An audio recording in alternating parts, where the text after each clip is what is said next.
ಸ್ನೇಹಿತರೆ, ಫೆಬ್ರವರಿ 1ರಂದು ನಿರ್ಮಲಾ ಸೀತಾರಾಮ್ ರವರು ಬಜೆಟ್ ಅನ್ನು ಅನೌನ್ಸ್ ಮಾಡಿದ್ದಾರೆ. ಆದರೆ ನಮ್ಮ ಹಣವನ್ನು ಸರ್ಕಾರ ಏನು ಮಾಡುತ್ತಿದೆ? ಇದು ತೆರಿಗೆಯನ್ನು ಮಾತ್ರ ಹೆಚ್ಚಿಸುತ್ತಿದೆ. ದೇಶದಲ್ಲಿ ಯಾವುದೇ ಪ್ರಗತಿ ಆಗುತ್ತಿಲ್ಲ. ನಮ್ಮ ಹಣ ಎಲ್ಲಿಗೆ ಹೋಗುತ್ತದೆಯೋ ಅದು ಗೊತ್ತಿಲ್ಲ. ತೆರಿಗೆ ಪಾವತಿಸುವ ವ್ಯತ್ಯಾಸವೇನು? ಫೆಬ್ರವರಿ 1 ಭಾರತಕ್ಕೆ ಬಹಳ ಮುಖ್ಯವಾದ ದಿನ. ಏಕೆಂದರೆ ಈ ದಿನ ನಾವು ಕೇಂದ್ರ ಬಜೆಟ್ ಅನ್ನು ಮಂಡಿಸುತ್ತೇವೆ. ಈ ಬಜೆಟ್ ನಿಂದ ನಾವು 3 ವಿಷಯಗಳನ್ನು ತಿಳಿಯಬಹುದು. ಸರ್ಕಾರಕ್ಕೆ ಎಲ್ಲಿಂದ ಹಣ ಬರುತ್ತದೆ, ಸರ್ಕಾರ ಈ ಹಣವನ್ನು ಎಲ್ಲಿ ಖರ್ಚು ಮಾಡುತ್ತಿದೆ ಮತ್ತು ಆರ್ಥಿಕ ಬೆಳವಣಿಗೆಗೆ ಸರ್ಕಾರದ ದೃಷ್ಟಿ ಏನು. ಬಜೆಟ್ ಮತ್ತು ಬಜೆಟ್ ನಿಯಮಗಳನ್ನು ಅರ್ಥ ಮಾಡಿಕೊಳ್ಳುವುದು ನಮಗೆಲ್ಲರಿಗೂ ಮುಖ್ಯವಾಗಿದೆ. ಏಕೆಂದರೆ ಯಾವ ಸಚಿವಾಲಯಕ್ಕೆ ಎಷ್ಟು ಹಣ ಸಿಗುತ್ತದೆ ಎಂಬುದನ್ನು ಬಜೆಟ್ ನಿರ್ಧರಿಸುತ್ತದೆ ಮತ್ತು ಆ ಹಣವನ್ನು ಹೇಗೆ ಬಳಸಲಾಗುವುದು. ಅದಕ್ಕಾಗಿಯೇ ಬಜೆಟ್ ಅನ್ನು ಅರ್ಥ ಮಾಡಿಕೊಳ್ಳುವುದು ನಮಗೆಲ್ಲರಿಗೂ ಮುಖ್ಯವಾಗಿದೆ. ಮತ್ತು ಇಂದು ನಾವು ಈ ವರ್ಷದ ಬಜೆಟ್ ನ ಬಗ್ಗೆ ತಿಳಿದುಕೊಳ್ಳೋಣ. ಹಣ ನಿಮ್ಮದು, ನಿಮ್ಮ ತೆರಿಗೆಯಿಂದಲೇ ಬರುತ್ತದೆ. ಅದಕ್ಕಾಗಿಯೇ ಈ ಹಣವನ್ನು ಹೇಗೆ ಬಳಸಲಾಗಿದೆ ಎಂಬುದನ್ನು ತಿಳಿದುಕೊಳ್ಳುವುದು ಬಹಳ ಮುಖ್ಯವಾಗಿದೆ. ಬಜೆಟ್ ಅಂದರೆ ನಾವು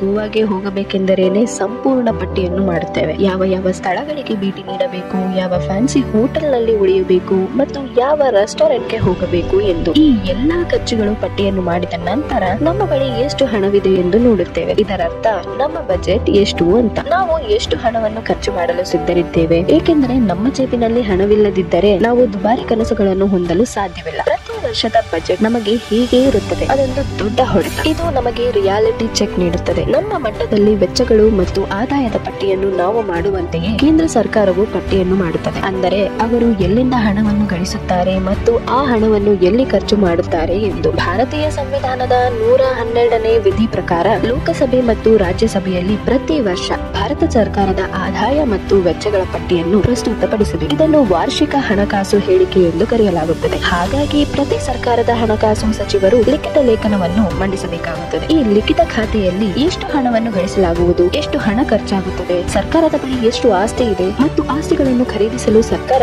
ಎಷ್ಟು ಸಾಲಗಳನ್ನು ತೆಗೆದುಕೊಂಡಿದೆ, ಇದು ಈ ಎಲ್ಲಾ ವಿವರಗಳನ್ನು ಒಳಗೊಂಡಿರುತ್ತದೆ ಮತ್ತು ಇದನ್ನೇ ಸಂಕ್ಷಿಪ್ತವಾಗಿ ಬಜೆಟ್ ಎಂದು ಕರೆಯಲಾಗುತ್ತದೆ. ಈಗ ನಾವು ಬಜೆಟ್ ಗಳ ಬಗ್ಗೆ ಮಾತನಾಡಿದರೆ 3 ರೀತಿಯ ಬಜೆಟ್ ಗಳಿವೆ. ಮೊದಲನೆಯದು ಹೆಚ್ಚುವರಿ ಬಜೆಟ್. ಅಲ್ಲಿ ನಮ್ಮ ಆದಾಯ ಹೆಚ್ಚು ಮತ್ತು ವೆಚ್ಚಗಳು ಕಡಿಮೆ. ಎರಡನೆಯದು ಸಮತೋಲನ ಬಜೆಟ್ ಆಗಿದೆ. ಅಲ್ಲಿ ನಮ್ಮ ವೆಚ್ಚಗಳು ನಮ್ಮ ಆದಾಯದೊಂದಿಗೆ ಹೊಂದಿಕೆಯಾಗಿರುತ್ತದೆ. ಮತ್ತು ಮೂರನೆಯದು ಡೆಫಿಸಿಟ್ ಬಜೆಟ್. ಅಲ್ಲಿ ನಮ್ಮ ವೆಚ್ಚಗಳು ನಮ್ಮ ಆದಾಯಕ್ಕಿಂತ ಹೆಚ್ಚು. ಸರ್ಕಾರಕ್ಕೆ ಹೆಚ್ಚುವರಿ ಬಜೆಟ್ ನಡೆಸುವುದು ತುಂಬಾ ಕಷ್ಟಕರವಾಗಿರುತ್ತದೆ. ಏಕೆಂದರೆ ಸರ್ಕಾರದ ಕೆಲಸವೇನು? ಜನರ ಅನುಕೂಲಕ್ಕಾಗಿ ಯೋಜನೆಗಳನ್ನು ನಡೆಸುವುದು, ಲಾಭ ಗಳಿಸುವುದು ಮತ್ತು ಖಜಾನೆ ತುಂಬುವುದು ಸರ್ಕಾರದ ಮುಖ್ಯ ಉದ್ದೇಶವಲ್ಲ. ಸರ್ಕಾರ ಜನರ ಹಿತಕ್ಕಾಗಿ ಖರ್ಚು ಮಾಡಬೇಕು. ಅದೇ ಸಮಯದಲ್ಲಿ ಹೆಚ್ಚಿನ ಡೆಫಿಸಿಟ್ ಬಜೆಟ್ ಅನ್ನು ನಡೆಸುವುದು ಸಹ ದೇಶದ ಹಿತಾಸಕ್ತಿಯಲ್ಲ. ಕಳೆದ ವರ್ಷದ ಬಜೆಟ್ ನಲ್ಲಿ ಅಂದರೆ 2023ರಲ್ಲಿ ನಮ್ಮ ಖರ್ಚು 44 ಲಕ್ಷ ಕೋಟಿ ಮತ್ತು ಆದಾಯ 19 ಲಕ್ಷ ಕೋಟಿ. ಹಾಗಾದರೆ ಉಳಿದ ಖರ್ಚು ಎಲ್ಲಿಂದ ಬರುತ್ತದೆ? ಸಾಲಗಳಿಂದ. ಹೌದು, ಅವರು ಹಣವನ್ನು ಖರ್ಚು ಮಾಡಲು ಕೇಂದ್ರ ಸರ್ಕಾರ ಹಣವನ್ನು ಸಾಲವಾಗಿ ಪಡೆಯಬೇಕು. ನಮ್ಮ ಆದಾಯ ಮತ್ತು ವೆಚ್ಚದಲ್ಲಿ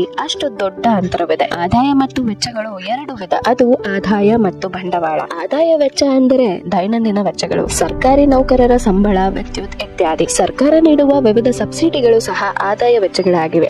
ಆದಾಯ ರಸೀದಿಗಳು ನಿಖರವಾಗಿ ವಿರುದ್ಧ ಅರ್ಥ, ನಿಯಮಿತವಾಗಿ ಬರುವ ಹಣ ಎಂದರ್ಥ. ನಿಮಗಾಗಿ ನಿಮ್ಮ ಸಂಬಳವು ನೀವು ಪ್ರತಿ ತಿಂಗಳು ಪಡೆಯುವ ಆದಾಯ ರಸೀದಿಯಾಗಿದೆ, ಅಂದರೆ ಕ್ಯಾಪಿಟಲ್ ಎಕ್ಸ್ಪೆಂಡಿಚರ್. ಅದೇ ರೀತಿ ಸರ್ಕಾರಕ್ಕೆ ತೆರಿಗೆ, ಶುಲ್ಕ, ದಂಡ, ಬಡ್ಡಿಗಳಿಂದ ಗಳಿಸಿದ ಹಣ ಆದಾಯದ ರಸೀದಿಗಳಾಗಿವೆ, ಅಂದರೆ ಕ್ಯಾಪಿಟಲ್ ಎಕ್ಸ್ಪೆಂಡಿಚರ್. ಬಂಡವಾಳ ವೆಚ್ಚಗಳು ಸ್ವತ್ತುಗಳನ್ನು ಸೃಷ್ಟಿಸುವ ವೆಚ್ಚಗಳಾಗಿವೆ. ನಮ್ಮ ವಿಷಯದಲ್ಲಿ ಮನೆ ಖರೀದಿಸುವುದು ಒಂದು ಆಸ್ತಿಯಾಗಿದೆ. ಅದೇ ರೀತಿ ಸರ್ಕಾರದ ವಿಷಯದಲ್ಲಿ ರಸ್ತೆಗಳು, ರೈಲ್ವೆಗಳು, ವಿಮಾನ ನಿಲ್ದಾಣಗಳು ಇವೆಲ್ಲ ಬಂಡವಾಳ ವೆಚ್ಚಗಳು. ಏಕೆಂದರೆ ಈ ವೆಚ್ಚಗಳು ದೀರ್ಘಾವಧಿಯಲ್ಲಿ ಆರ್ಥಿಕತೆಗೆ ಪ್ರಯೋಜನವನ್ನು ನೀಡುತ್ತವೆ. ಈ ಸ್ವತ್ತುಗಳನ್ನು ಸಂಪೂರ್ಣವಾಗಿ ಜನಸಂಖ್ಯೆಗಾಗಿ ಮಾಡಲಾಗಿದೆ. ಪ್ರವಾಸೋದ್ಯಮಕ್ಕೆ ಉತ್ತೇಜನ ಸಿಗುತ್ತದೆ, ಆರ್ಥಿಕತೆ ಸುಧಾರಿಸುತ್ತದೆ ಮತ್ತು ಜನರ ಜೀವನ ಮಟ್ಟ ಸುಧಾರಿಸುತ್ತದೆ. ಕ್ಯಾಪಿಟಲ್ ರೆಸಿಪ್ಟ್ಸ್ ಗಳು ಎಂದರೆ ಒಮ್ಮೆ ಮಾತ್ರ ಬರುವ ಒನ್ ಆಫ್ ರೆಸಿಪ್ಟ್ ಗಳು. ಭಾರತದ ಬಜೆಟ್ ಡೆಫಿಸಿಟ್ ಬಜೆಟ್ ಎಂದು ನೋಡುತ್ತೇವೆ. ಈ ಕೊರತೆಯನ್ನು ತುಂಬಲು ಸರ್ಕಾರ ಸಾಲ ಪಡೆಯಬೇಕು. ಈಗ ಈ ಸಾಲವು ಮರುಕಳಿಸುವ ಆದಾಯವಲ್ಲ. ಸರ್ಕಾರಕ್ಕೆ ನಿಯಮಿತವಲ್ಲದ ಯಾವುದೇ ಆದಾಯವು ಮರುಕಳಿಸುವ ಆದಾಯವಲ್ಲ. ಬಂಡವಾಳ ರಸೀದಿ ಎಂದು ಕರೆಯಲಾಗುತ್ತದೆ. ಸರ್ಕಾರಕ್ಕೆ ಸಾಲ, ಅನುದಾನ ಅಥವಾ ಯಾವುದೇ ರೀತಿಯ ಸಹಾಯವಾಗಿ ಬರುವ ಹಣವು ಮರುಕಳಿಸುವ ಹಣವಲ್ಲ. ಇದು ಒಂದು ಬಾರಿಯ ಹಣ. ಬಜೆಟ್ ಮಾಡುವ ಪ್ರಕ್ರಿಯೆಯು ಹಣಕಾಸು ಸಚಿವಾಲಯದ ಪ್ರಮುಖ ಕಾರ್ಯವಾಗಿದೆ ಮತ್ತು ಅವುಗಳನ್ನು ತಯಾರಿಸಲು 6 ತಿಂಗಳು ತೆಗೆದುಕೊಳ್ಳುತ್ತದೆ. ಈ ಎಲ್ಲಾ ಸಚಿವಾಲಯಗಳಿಗೆ ಎಷ್ಟು ಹಣ ಬೇಕು ಎಂಬುದರ ಕುರಿತು ಸಮಾಲೋಚನೆ ನಡೆಸಲಾಗಿದೆ ಮತ್ತು ಅವರು ದಾಖಲೆಯನ್ನು ಸಲ್ಲಿಸಬೇಕು. ಈ ಡಾಕ್ಯುಮೆಂಟ್ ಅನ್ನು ಅನುದಾನಕ್ಕಾಗಿ ಬೇಡಿಕೆ ಎಂದು ಕರೆಯಲಾಗುತ್ತದೆ. ಹಣಕಾಸು ಸಚಿವಾಲಯವು ಉದ್ಯಮ ತಜ್ಞರು, ಕಂಪನಿಗಳು ಮತ್ತು ಸಂಸ್ಥೆಗಳಿಂದ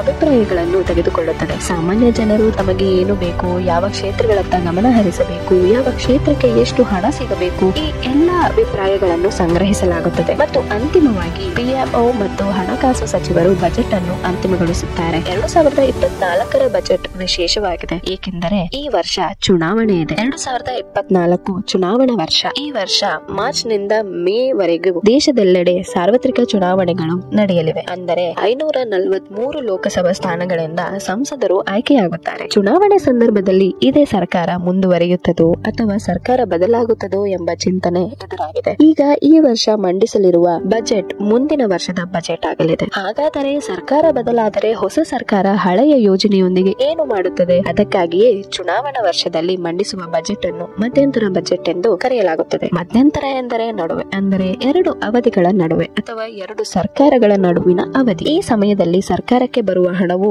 ಒಂದು ನಿಧಿಗೆ ಹೋಗುತ್ತದೆ. ಇದನ್ನು ಕನ್ಸಾಲಿಡೇಟೆಡ್ ಫಂಡ್ ಆಫ್ ಇಂಡಿಯಾ ಎಂದು ಕರೆಯಲಾಗುತ್ತದೆ ಮತ್ತು ಎಲ್ಲಾ ವೆಚ್ಚಗಳನ್ನು ಈ ನಿಧಿಯಿಂದ ಮಾಡಲಾಗುತ್ತದೆ. ಈ ನಿಧಿಯಿಂದ ಹಣವನ್ನು ಖರ್ಚು ಮಾಡಲು ಸರ್ಕಾರವು ಸಂಸತ್ತಿನ ಅನುಮೋದನೆಯನ್ನು ಪಡೆಯಬೇಕು. ಮಧ್ಯಂತರ ಬಜೆಟ್ ನಲ್ಲೂ ಅದೇ ಆಗುತ್ತದೆ. ಚುನಾವಣೆಯ ನಂತರ ಯಾವುದೇ ಹೊಸ ಸರ್ಕಾರ ಬಂದರೂ ಮತ್ತೆ ಜುಲೈನಲ್ಲಿ ಹೊಸ ಬಜೆಟ್ ಅನ್ನು ಮಂಡಿಸುತ್ತದೆ. ಮಧ್ಯಂತರ ಬಜೆಟ್ ಫೆಬ್ರವರಿಯಿಂದ ಜೂನ್ ವರೆಗಿನ ಚುನಾವಣಾ ವೆಚ್ಚಗಳು, ಸರ್ಕಾರವನ್ನು ನಡೆಸುವ ವೆಚ್ಚಗಳು ಮತ್ತು ರೈಲ್ವೆಯಂತಹ ಸಚಿವಾಲಯಗಳನ್ನು ಬೆಂಬಲಿಸಲು ಅನುಮತಿಯನ್ನು ತೆಗೆದುಕೊಳ್ಳುತ್ತದೆ. ಅದಕ್ಕಾಗಿಯೇ ಮಧ್ಯಂತರ ಬಜೆಟ್ಗೆ ಇನ್ನೊಂದು ಹೆಸರಿದೆ, ವೋಟ್ ಆನ್ ಅಕೌಂಟ್ ಅಂತ. ಸಾಮಾನ್ಯವಾಗಿ ಜನವರಿ 31ರಂದು ಬಿಡುಗಡೆಯಾಗುವ ಆರ್ಥಿಕ ಸಮೀಕ್ಷೆಯನ್ನು ಪೂರ್ಣ ಬಜೆಟ್ ನೊಂದಿಗೆ ಬಿಡುಗಡೆ ಮಾಡಲಾಗುತ್ತದೆ. ಒಂದು ರೀತಿಯಲ್ಲಿ ಮಧ್ಯಂತರ ಬಜೆಟ್ ಅನ್ನು ತಾತ್ಕಾಲಿಕ ಬಜೆಟ್ ಎಂದು ಕರೆಯಬಹುದು. ಆದರೆ ಈ ಮಧ್ಯಂತರ ಬಜೆಟ್ ಯಾಕೆ ಪೂರ್ಣ ಬಜೆಟ್ ಅಲ್ಲ? ಅನುಮೋದನೆ ಇಲ್ಲದೆ ಸರ್ಕಾರವು ಹಣವನ್ನು ಖರ್ಚು ಮಾಡಲು ಸಾಧ್ಯವಿಲ್ಲ ಎಂದು ನಾವು ಮೊದಲೇ ನೋಡುತ್ತೇವೆ. ಸಂಸತ್ತಿನ ಒಂದು ಬಜೆಟ್ ಕೇವಲ ಒಂದು ಆರ್ಥಿಕ ವರ್ಷದ ಅಂತ್ಯದವರೆಗೆ ಹಣವನ್ನು ಖರ್ಚು ಮಾಡಲು ಅವರಿಗೆ ಅವಕಾಶ ನೀಡುತ್ತದೆ. ಫೆಬ್ರವರಿ 1, 2023ರಂದು ಮಂಡಿಸಲಾದ ಕೊನೆಯ ಬಜೆಟ್, ಆ ಬಜೆಟ್ 2024ರ ಮಾರ್ಚ್ 31ರವರೆಗೆ ಹಣವನ್ನು ಖರ್ಚು ಮಾಡಲು ಸರ್ಕಾರಕ್ಕೆ ಅನುಮತಿ ನೀಡಿತ್ತು. ಈ ವರ್ಷ ಚುನಾವಣೆಯಿಂದ ಹಿಡಿದು ಫಲಿತಾಂಶ ಪ್ರಕಟವಾಗುವವರೆಗೂ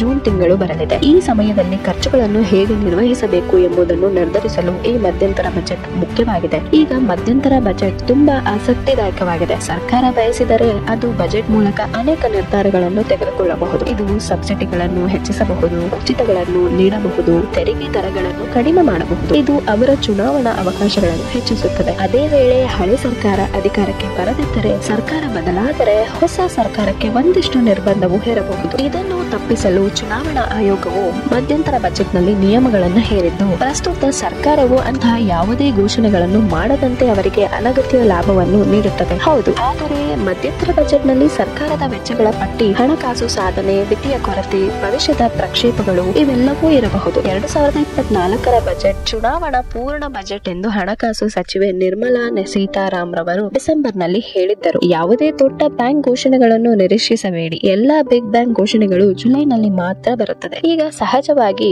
ಪ್ರಶ್ನೆ, ಯಾವುದೇ ಒಂದು ದೊಡ್ಡ ಘೋಷಣೆಗಳನ್ನು ಮಾಡುವುದನ್ನು ಸಂವಿಧಾನವು ನಿಲ್ಲಿಸಿದೆಯೇ ಎಂದು. ಉತ್ತರ ಇಲ್ಲ. ಕಳೆದ ಬಾರಿ 2019ರಲ್ಲಿ ಮಧ್ಯಂತರ ಬಜೆಟ್ ಮಂಡಿಸಿದಾಗ ಪಿಯೂಷ್ ಗೋಯಲ್ ಘೋಷಣೆಗಳನ್ನು ಮಾಡಿದ್ದರು. ಸಂಬಳ ಪಡೆಯುವ ಜನರಿಗೆ ಸ್ಟ್ಯಾಂಡರ್ಡ್ ಡಿಡಕ್ಷನ್ ಅನ್ನು 40,000ದಿಂದ 50,000ಕ್ಕೆ ಹೆಚ್ಚಿಸಲಾಗಿದೆ. ಪಿಎಂ ಕಿಸಾನ್ ಯೋಜನೆಯನ್ನು ಪ್ರಾರಂಭಿಸಲಾಗಿತ್ತು. ಇದರಲ್ಲಿ ರೈತರಿಗೆ ಪ್ರತಿ ವರ್ಷ 6,000 ರೂಪಾಯಿ ಸಿಗುತ್ತದೆ. ಅಸಂಘಟಿತ ವಲಯದ ಕಾರ್ಮಿಕರಿಗೆ ತಿಂಗಳಿಗೆ 3,000 ರೂಪಾಯಿ ಪಿಂಚಣಿಯನ್ನು ನೀಡುವುದಾಗಿ ಘೋಷಿಸಲಾಗಿದೆ. ಅದೇ ರೀತಿ 2014ರ ಮಧ್ಯಂತರ ಬಜೆಟ್ ನಲ್ಲಿ ಪಿ ಚಿದಂಬರಂ ರವರು ಉತ್ಪಾದನೆಯನ್ನು ಉತ್ತೇಜಿಸಲು ಕಾರುಗಳು ಸೇರಿದಂತೆ ಅನೇಕ ವಸ್ತುಗಳ ಮೇಲಿನ ಅಬಕಾರಿ ಸುಂಕವನ್ನು ಕಡಿಮೆ ಮಾಡಿದ್ದರು. ಅವರು ಸೇವಾ ತೆರಿಗೆಯಲ್ಲಿ ಸಣ್ಣ ಬದಲಾವಣೆಗಳನ್ನು ಘೋಷಿಸಿದ್ದರು ಮತ್ತು ಮುಖ್ಯವಾಗಿ ಶಿಕ್ಷಣ ಸಾಲದ ಬಡ್ಡಿಗೆ ಕೇಂದ್ರ ಸರ್ಕಾರವು ನೆರವು ಒದಗಿಸಿದ್ದಾರೆ. ಈಗ ಮಧ್ಯಂತರ ಬಜೆಟ್ ವಿವರಗಳು, ಇತ್ತೀಚಿನ ಬಜೆಟ್, ಇದರಲ್ಲಿ ಬಜೆಟ್ ನಿಖರವಾಗಿ ಎಲ್ಲಿಗೆ ಹೋಗುತ್ತಿದೆ, ನಿಮ್ಮ ತೆರಿಗೆ ಹಣ ಏನಾಗುತ್ತಿದೆ ಎಂದು ತಿಳಿದುಕೊಳ್ಳೋಣ. ಅವುಗಳೇನೆಂದರೆ, ಟಾಪ್ 5 ನಲ್ಲಿ ಮಿನಿಸ್ಟ್ರಿ ಆಫ್ ಕನ್ಸ್ಯೂಮರ್ ಅಫೇರ್ಸ್, ಇದಕ್ಕೆ 2,13,323 ಕೋಟಿ ರೂಪಾಯಿಯನ್ನು ನೀಡಲಾಗುತ್ತಿದೆ. ಏಕೆಂದರೆ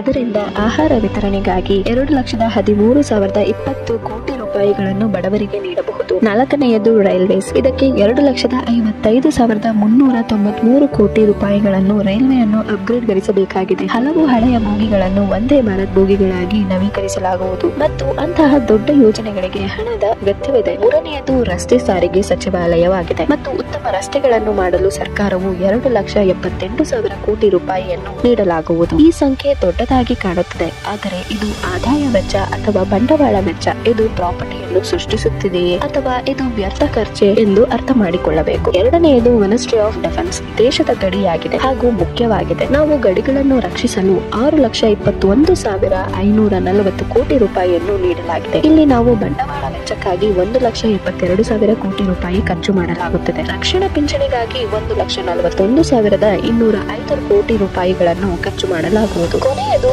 ಆದರೆ ಇದು ಪಟ್ಟಿಯಲ್ಲಿ ಅಗ್ರ ಸ್ಥಾನದಲ್ಲಿದೆ, ಅದು ಮಿನಿಸ್ಟ್ರಿ ಆಫ್ ಫೈನಾನ್ಸ್. ಇದಕ್ಕೆ 18,50,278 ಕೋಟಿ ರೂಪಾಯಿಗಳನ್ನು ನೀಡಲಾಗಿದೆ. ಆದರೆ ಇಷ್ಟು ಹಣದಿಂದ ಮಿನಿಸ್ಟ್ರಿ ಆಫ್ ಫೈನಾನ್ಸ್ ನಿಖರವಾಗಿ ಏನು ಮಾಡುತ್ತದೆ? ಈ ನಿಧಿಗಳಲ್ಲಿ ಹೆಚ್ಚಿನವು ಸಾಲಗಳ ಮೇಲಿನ ಬಡ್ಡಿ ಮರುಪಾವತಿಗೆ ಹೋಗುತ್ತದೆ. 11,90,440 ಕೋಟಿ ರೂಪಾಯಿಗಳು ಬಡ್ಡಿ ಪಾವತಿಗೆ ಹೋಗುತ್ತದೆ. ಮತ್ತು ಇದು ಈ ವರ್ಷದಲ್ಲ, ಪ್ರತಿ ವರ್ಷ ಸಾಲಗಳ ಮೇಲಿನ ಬಡ್ಡಿಯು ಬಜೆಟ್ ನಲ್ಲಿ ಅತಿ ಹೆಚ್ಚು ಪಾವತಿಯಾಗಿದೆ. ಆದ್ದರಿಂದ ನಾವು ತೆರಿಗೆಗಳನ್ನು ಪಾವತಿಸುತ್ತೇವೆ ಎಂಬುದನ್ನು ಅರ್ಥ ಮಾಡಿಕೊಳ್ಳುವುದು ಬಹಳ ಮುಖ್ಯ. ಆದರೆ ನಮ್ಮ ದೇಶವು ಡೆಫಿಸಿಟ್ ಬಜೆಟ್ ಅನ್ನು ನಡೆಸುತ್ತಿದೆ, ಏಕೆಂದರೆ ನಮ್ಮ ಬಜೆಟ್ ನ ಪ್ರಮುಖ ಭಾಗವು ಹಳೆಯ ಮತ್ತು ಹೊಸ ಸಾಲಗಳ ಮೇಲಿನ ಬಡ್ಡಿಯನ್ನು ಪಾವತಿಸಲು ಹೋಗುತ್ತದೆ. ಆದರೆ ಈ ಸಂಖ್ಯೆಗಳು ಅಂತಿಮ ಸಂಖ್ಯೆಗಳಲ್ಲ, ಏಕೆಂದರೆ ಮುಂಬರುವ ಚುನಾವಣೆಗಳಿಂದ ವಿಷಯಗಳು ಬದಲಾಗಬಹುದು. ಅದೇ ಸರ್ಕಾರವು ಚುನಾಯಿತರಾಗಬಹುದು, ಹೊಸ ಸರ್ಕಾರ ಅಧಿಕಾರಕ್ಕೆ ಬರಲಿದೆ. ಅದಕ್ಕಾಗಿಯೇ ಈ ವರ್ಷ ಕೇವಲ ಸರಳ ಸಂಖ್ಯೆಗಳಿಗಿಂತ ಸರ್ಕಾರದ ಯೋಜನೆಗಳನ್ನು ಅರ್ಥ ಮಾಡಿಕೊಳ್ಳುವುದು ಮುಖ್ಯವಾಗಿದೆ. ಸರ್ಕಾರವು ಈ ಕ್ಷೇತ್ರಗಳ ಮೇಲೆ ಕೇಂದ್ರೀಕರಿಸಲು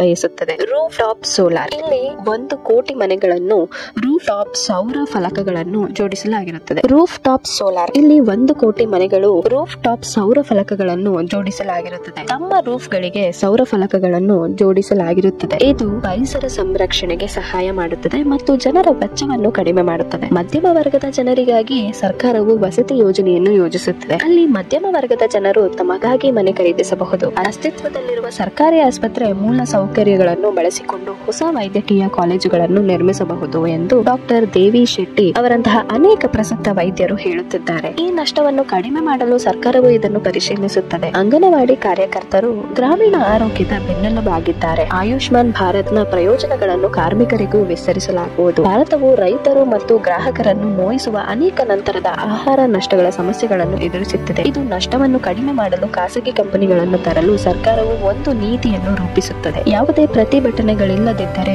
ಸರ್ಕಾರವು ಭಾರತದಿಂದ ಸಮುದ್ರಾಹಾರ ರಫ್ತುಗಳನ್ನು ದ್ವಿಗುಣಗೊಳಿಸಲು ಬಯಸುತ್ತದೆ. ಇದು 55 ಲಕ್ಷ ಜನರಿಗೆ ಉದ್ಯೋಗ ನೀಡುತ್ತದೆ. ಸರ್ಕಾರವು ಇದಕ್ಕಾಗಿಯೇ 1 ಲಕ್ಷ ಕೋಟಿ ನಿಧಿ ತರುತ್ತದೆ. ಅವರು 50 ವರ್ಷಗಳ ಬಡ್ಡಿ ರಹಿತ ಸಾಲವನ್ನು ನೀಡಲು ಯೋಜಿಸಿದ್ದಾರೆ. ಆದ್ದರಿಂದ ಸಂಶೋಧನೆ ಮತ್ತು ಇನ್ನೋವೇಷನ್ಸ್ ಮೇಲೆ ಕೇಂದ್ರೀಕರಿಸಲು ಸರ್ಕಾರವು ಲಕ್ಷ ದ್ವೀಪಗಳಲ್ಲಿಯೂ ಸಹ ದೇಶೀಯ ಪ್ರವಾಸೋದ್ಯಮದತ್ತ ಗಮನ ಹರಿಸಲು ಬಯಸುತ್ತದೆ. ರಾಜಕೀಯದ ಬಗ್ಗೆ ಯೋಚಿಸಿ, ಈ ವರ್ಷ ಚುನಾವಣೆ ವರ್ಷ. ಹಾಗಾದರೆ ರೆವಡಿ ಪಾಲಿಟಿಕ್ಸ್ ಬಗ್ಗೆ ಯೋಚಿಸಿದ್ದಾರೆ. ಅದೇ ಸರ್ಕಾರಕ್ಕೆ ಮತ ಹಾಕುವಂತೆ ಹೇಳುವ ಘೋಷಣೆಗಳು ಆಗಬೇಕಿತ್ತು, ಆದರೆ ಏನೂ ಇರಲಿಲ್ಲ. ಈ ಕಾರಣದಿಂದಾಗಿ ಇಂಟರ್ನೆಟ್ ಮೀಮ್ಸ್ ಗಳಿಂದ ತುಂಬಿದೆ, ಏಕೆಂದರೆ ಈ ಬಜೆಟ್ ರಾಜಕೀಯಕ್ಕೆ ಕೆಟ್ಟದಾಗಿದೆ, ಆದರೆ ಇದು ಆರ್ಥಿಕತೆಗೆ ಒಳ್ಳೆಯದು. ಬಜೆಟ್ ಅನ್ನು ಓದುವುದು ಮತ್ತು ಅರ್ಥ ಮಾಡಿಕೊಳ್ಳುವುದು ಮುಖ್ಯ, ಏಕೆಂದರೆ ನಮ್ಮ ರಾಜಕೀಯದ ನಾಯಕರು ಹಣವನ್ನು ಎಲ್ಲಿ ಖರ್ಚು ಮಾಡುತ್ತಿದ್ದಾರೆ ಎಂಬುದನ್ನು ಅರ್ಥ ಮಾಡಿಕೊಳ್ಳುವುದು ಇದು ನಮಗೆ ಸಹಾಯ ಮಾಡುತ್ತದೆ. ಅವರ ದೃಷ್ಟಿಕೋನವನ್ನು ಅರ್ಥ ಮಾಡಿಕೊಳ್ಳುತ್ತೇವೆ ಮತ್ತು ಮುಖ್ಯವಾಗಿ ಅವರು ದೇಶದ ಪ್ರಯೋಜನಕ್ಕಾಗಿ ನಿರ್ಧಾರಗಳನ್ನು ತೆಗೆದುಕೊಳ್ಳುತ್ತಿದ್ದಾರೆಯೇ ಅಥವಾ ಇಲ್ಲವೇ ಎಂಬುದನ್ನು ನಾವು ವಿಶ್ಲೇಷಿಸಬಹುದು. ಭಾರತವು ಜನರಿಂದ ಜನರಿಗಾಗಿ ಪ್ರಜಾಪ್ರಭುತ್ವ ಎಂದು ನಾವು ನೆನಪಿಟ್ಟುಕೊಳ್ಳಬೇಕು. ಅಂದರೆ ಸರ್ಕಾರ ವ್ಯಯಿಸುತ್ತಿರುವ ಹಣ ನಮ್ಮ ಹಣ, ಅದನ್ನು ನಮಗಾಗಿ ಖರ್ಚು ಮಾಡಲಾಗುತ್ತಿದೆ ಮತ್ತು ಅದನ್ನು ನಮ್ಮ ಪರವಾಗಿ ಖರ್ಚು ಮಾಡಲಾಗುತ್ತಿದೆ. ಹಾಗಾದರೆ ಇದು ಸರಿಯಾದ ದಿಕ್ಕಿನಲ್ಲಿ ಸಾಗುತ್ತಿದೆಯೇ ಅಥವಾ ಇಲ್ಲವೇ? ಸಚಿವಾಲಯವು ಏನು ಗಮನ ಹರಿಸಬೇಕು? ನಾವು ದೇಶವನ್ನು ಹೇಗೆ ಸುಧಾರಿಸುತ್ತೇವೆ? ನಾಗರಿಕರಾಗಿ ನಾವು ಇದನ್ನೆಲ್ಲ ಮಾಡಬೇಕಾಗಿದೆ ಮತ್ತು ಇದು ಬಜೆಟ್ ಅನ್ನು ಅರ್ಥ ಮಾಡಿಕೊಳ್ಳುವುದರೊಂದಿಗೆ ಪ್ರಾರಂಭವಾಗುತ್ತದೆ. ಈ ಬಜೆಟ್ ನ ಬಗ್ಗೆ ನಿಮ್ಮ ಅನಿಸಿಕೆಯನ್ನು ಕಮೆಂಟ್ ಬಾಕ್ಸ್ ನಲ್ಲಿ ತಿಳಿಸಿ. ಈ ವಿಡಿಯೋ ಇಷ್ಟವಾದಲ್ಲಿ ಲೈಕ್ ಮಾಡಿ ಹಾಗೂ ನಿಮ್ಮ ಸ್ನೇಹಿತರಿಗೆ ಶೇರ್ ಮಾಡಿ. ಇದೇ ತರಹದ ವಿಡಿಯೋಗಳಿಗೆ ಈ ನಮ್ಮ ಚಾನೆಲ್ ಅನ್ನು ಸಬ್ಸ್ಕ್ರೈಬ್ ಮಾಡಿ. ಧನ್ಯವಾದಗಳು.